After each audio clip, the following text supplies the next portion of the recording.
So welcome. Are you recording? I am. Oh, for goodness sakes! Yeah. So welcome to the Tunbridge Wells Borough Council What We Do podcast. Woo-woo! Who are you and what's your job title? I am Matt Medell and I am the Housing Options Manager for Tunbridge Wells Borough Council. I want the listeners to know that we are sat directly across each other at the table and it feels very competitive. Tell me, what does your team do?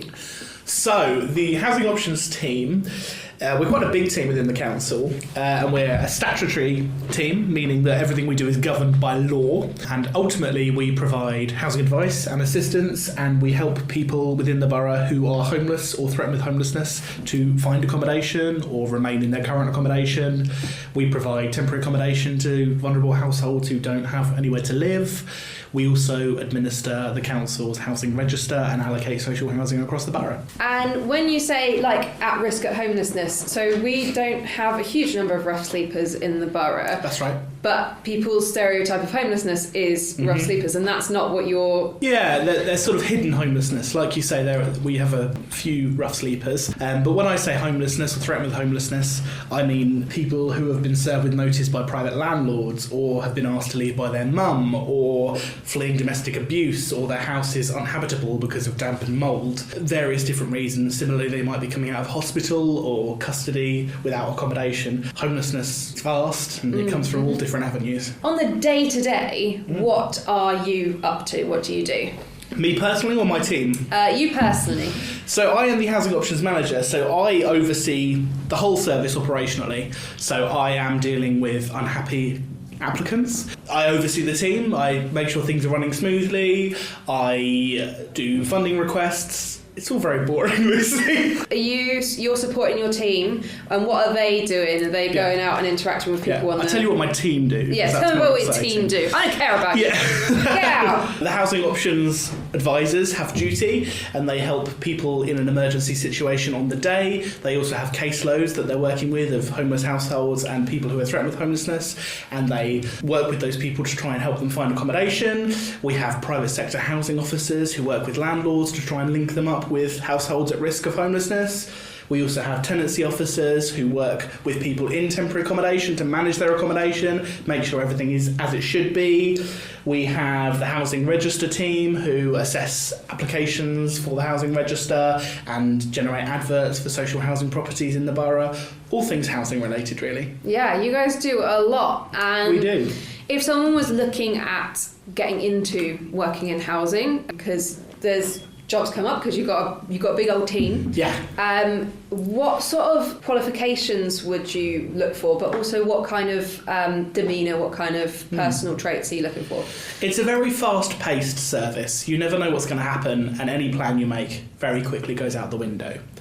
So I would say someone needs to be able to work with pressure, but the team come from all different backgrounds. So a lot of them come from support backgrounds. That might be mental health, charity sector. It doesn't have to be housing. I think we've got someone from probation, for instance. We're just looking for people who want to help the community, who want to work in a fast-paced role and do their bit to help vulnerable households. What for you is the most satisfying part of your job and of working in housing? It's cliche, isn't it? But it's helping people in genuine need. It's hard at the moment out there, with the cost of living and all sorts of things, and there are so many households that genuinely need help. And when you're able to help a household, that's the best feeling. I've worked in this field now for about a decade, and I remember one family, for instance, their home was no longer suitable for them because their son had had a stroke. And I worked really, really hard with this household, probably over the space of a year, and we were able to get something for them. And that household always sticks in my mind because we were able to genuinely, get stuck in and do what we can for them. And that makes it all worthwhile. I'm guessing that you interlink with a lot of other services, yes. Internally at the council, but also externally. Yes. Are there any that you want to give a shout out to that you work with? Oh, that's a really hard question because there are so many services out there that do such good work. So Porchlight, for instance, is a charity in the Tunbridge Wells area. We have a contract with them and they do great outreach work supporting those people who are rough sleeping or those people who have got support needs. They're fantastic. Nourish, the local food bank, is amazing at supporting households on low income, make sure that they can feed themselves and their children. All of our statutory partners, we've got family hubs and family support workers, and just, they all have a massive part to play in supporting those households. That whole, it takes a village absolutely attitude. Absolutely.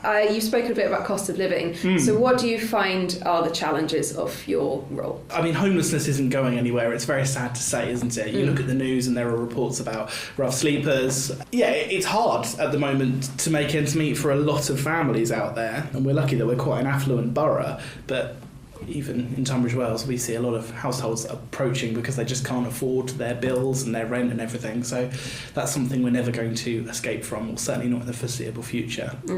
But ultimately, the number of social homes available doesn't meet the demand, and it's hard. Yeah. Well, you're doing a great job. Thank you. I'm doing my best. If someone is at risk of homelessness, where should they go? So I'm guessing council websites? Yes, absolutely. I'd say contact your local council as soon as you possibly can. The earlier we can help and the earlier we can get involved, the better. Do not leave it at a crisis point, because once you have become homeless, there's very little we can do. It's much easier to prevent homelessness than it is to relieve it. In Tunbridge Wells or in Kent, fill an application in on Kent Home Choice and that will come through to our triage team. It's the same for all of Tunbridge Wells, but anyone else out there, just contact your local council. And is there anything that you can do if, for example, if you spot a rough sleeper, or I used to work in a pub and someone came in once and was like, oh, I've got nowhere else to go, I've just been kicked out of my flat. Is there anything that you can do as an individual? Yes, so the national referral mechanism, that sounds very fancy, for notifying your local council about rough sleepers is called StreetLink. If you Google StreetLink, you can say there's someone here who might need some help, and that goes to the local council, and then we can send it to our outreach team and start working with that person. But if there's anyone in genuine need who's not rough sleeping, just tell them to contact their local council, because every local council in the country has legal duties to help people. This has been delightful. Yes, it has. One of my best podcast recordings, because you're very eloquent. Thank you. Thank you so much for joining me on the podcast. Thank you for having me. And also, poppadoms or bread? Bread. Love bread. Okay, I stole that from another podcast. Nice.